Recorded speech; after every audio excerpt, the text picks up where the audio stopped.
Selamat pagi, selamat siang, selamat sore, dan selamat malam. Tergantung kapan Anda menonton acara ini. Selamat datang di Mojok Mentok, sebuah acara yang akan merangkum berita yang terjadi selama sepekan terakhir.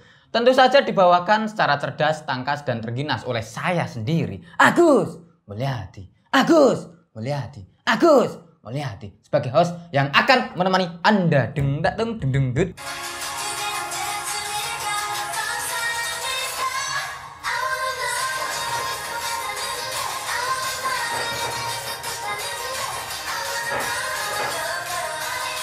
Pasangan pebulu tangkis ganda putri Greysia Poli dan Apriani Rahayu sukses menyumbangkan emas untuk Indonesia di Olimpiade 2020 Tokyo.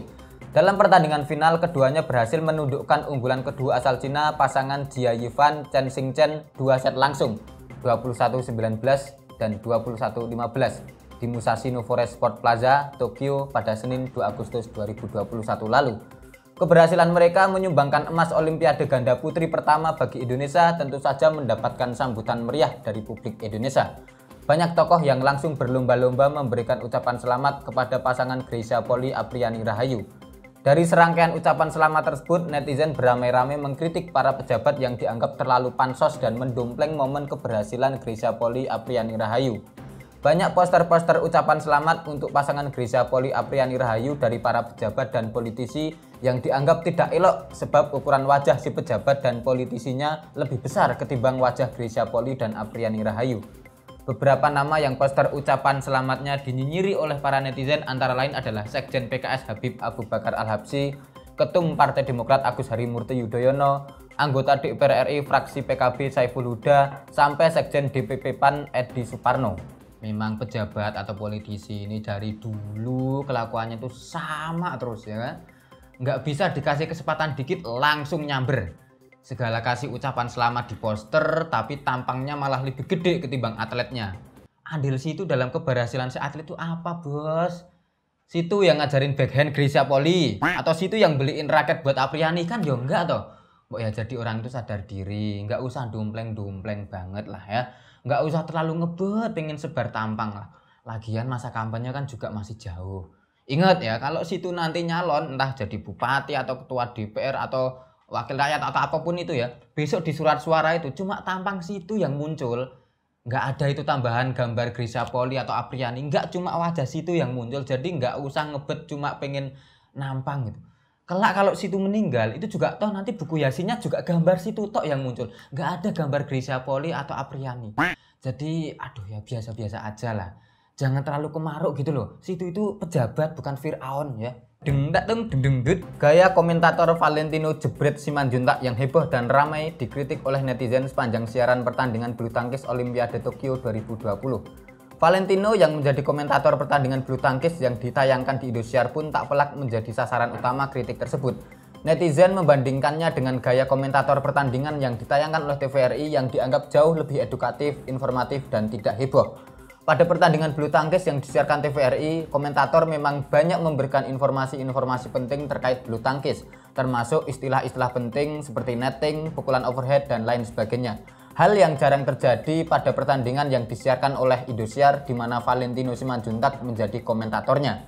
Hal tersebut oleh banyak pihak dianggap sebagai sinyal yang bagus, sebab banyaknya sikap resisten dari masyarakat terhadap gaya komentator Valentino Simanjuntak yang dulu sempat amat disukai itu menjadi bukti bahwa penonton kini tak hanya menjadikan siaran pertandingan bulu tangkis sebagai hiburan semata, melainkan juga sebagai ajang untuk mendapatkan edukasi terkait pertandingan termasuk ulasan, analisis, statistik, serta aneka trivia yang tentu saja menambah pengetahuan olahraga bulu tangkis. Ya, Bung Valentino Simanjuntak, mohon ya suara-suara netizen kita itu nggak usah terlalu diambil hati lah, jangan terlalu didengarkan.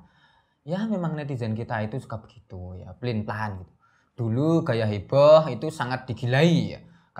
Katanya bikin semangat lah, bikin meriah, bikin asyik. Sekarang malah mulai dikritik karena dianggap tidak edukatif, tidak informatif. Ya begitu itu, selera itu memang gampang berubah. Ya kalau memang netizen maunya begitu ya nggak apa-apa lah. Bung Valen sama Indosiar ngalah aja. Besok-besok kalau ada pertandingan kasih komentator yang edukatif, informatif. Kalau perlu nih jeda pertandingan kasih kuis cerdas cermat. Pokoknya semuanya serba edukatif ya. Nanti kalau semua orang sudah cerdas semua, sudah pinter semua soal badminton, Toh nanti orang-orang juga bakal kangen kok sama komentator yang rame, hebring, kayak Bung Valen ini. Jadi nanti Bung Valen bisa dinas lagi lah ya. Nah, sembari hal tersebut datang, Bung Valen bisa menekuni profesi lain lah. Apalah streamer game Mobile Legend lah, atau apa, truck simulator lah, atau DJ sekalian ya, jadi DJ biar nggak kalah sama DJ Tessa Morena itu. Jadi Bung Valen bisa berekspresi ya ini. Sepak pojok umpan gratifikasi, kirim bola pakai gerakan 378. Cowok romantis suka kirim puisi tapi sayang kelakuan bajingan. Aduh. Don't play bosku. Pada bulan Juni lalu, publik dibikin emosi atas penyunatan hukuman penjara untuk jaksa Pinangki, terpidana kasus pencucian uang dan pemufakatan jahat terkait penanganan perkara terpidana korupsi hak tagih Bank Bali Joko Chandra. Hukuman Pinangki saat itu dipotong dari 10 tahun menjadi hanya 4 tahun. Belum reda kemarahan publik atas pemotongan hukuman tersebut, kini giliran Joko Chandra yang mendapatkan pemotongan masa hukuman. Pengadilan Tinggi DKI Jakarta dengan komposisi hakim yang nyaris sama dengan hakim yang memberikan pemotongan masa hukuman untuk jaksa Pinangki pada Rabu 28 Juli 2021 lalu secara resmi juga memberikan pemotongan masa hukuman kepada Joko Chandra dalam kasus pengecekan status red notice dan penghapusan namanya dari DPO di Ditjen Imigrasi Kemenkumham. Joko Chandra dipotong masa hukumannya dari 4 tahun 6 bulan menjadi 3 tahun 6 bulan. Salah satu pertimbangan pemberian pemotongan masa hukuman tersebut adalah Joko Chandra telah menjalani masa pidana dalam kasus Bank Bali. Dua pemotongan masa hukuman untuk dua terpidana yang kebetulan saling berkelindahan kasus dan kebetulan juga ditangani oleh tim hakim yang komposisinya nyaris sama ini tak pelak melahirkan kritik yang keras dari para pengamat hukum. Peneliti Pusat Anti Korupsi UGM Zainur Rohman menyatakan bahwa pemotongan masa hukuman untuk Joko Chandra ini sangat melukai rasa keadilan bagi masyarakat.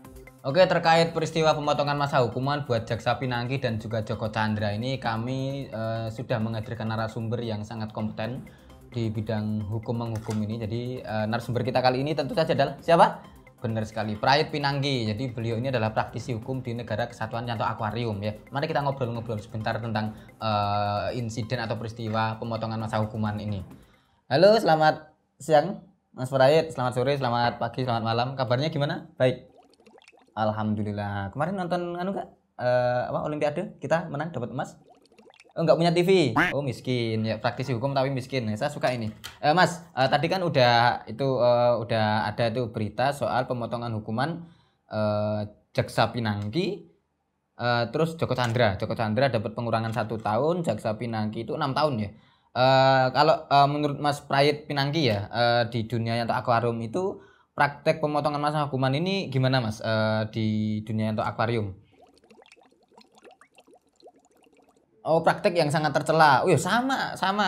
Cuma di sini lumrah. Nggak tahu kalau di Negara Kesatuan Yanto Aquarium. Lumrah juga nggak? Oh, dulu lumrah, sekarang nggak. Oh, sebabnya apa, Mas? Oh, penegakan hukumnya yang semakin tegas gitu ya? Kalau misal di dunia cupang, kalau ada yang ada terpidana yang dipotong masa hukumannya itu gimana?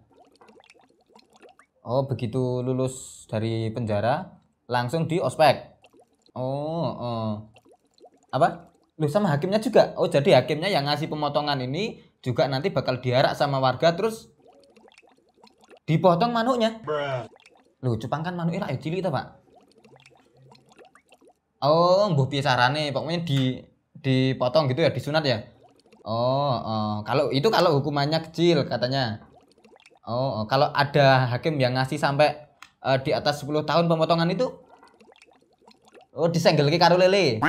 Mantep. Ini tegas sekali hukuman dari Negara Kesatuan Yanto Aquarium ya. Pantas kalau sekarang penegakan hukum dan supremasi hukum di Negara Yanto Aquarium berjalan dengan sangat baik ya. Intinya karena pemotongan manuk itu tadi ya. Oke. Ya, itulah obrolan saya dengan Mas Prayit Pinangki terkait pemotongan masa hukuman terhadap para terpidana kasus kejahatan ya. Obrolan saya dengan Mas Prayit barusan ini sekaligus mengakhiri perjumpaan kita pada pagi, siang, sore, dan malam hari ini. Sampai jumpa di episode berikutnya, tentu saja sekali lagi dengan narasumber yang jauh lebih kompeten dan jauh lebih gede manuk. Oke, siap. Selamat malam, selamat pagi, selamat sore, selamat siang. Fotonya apa lagi?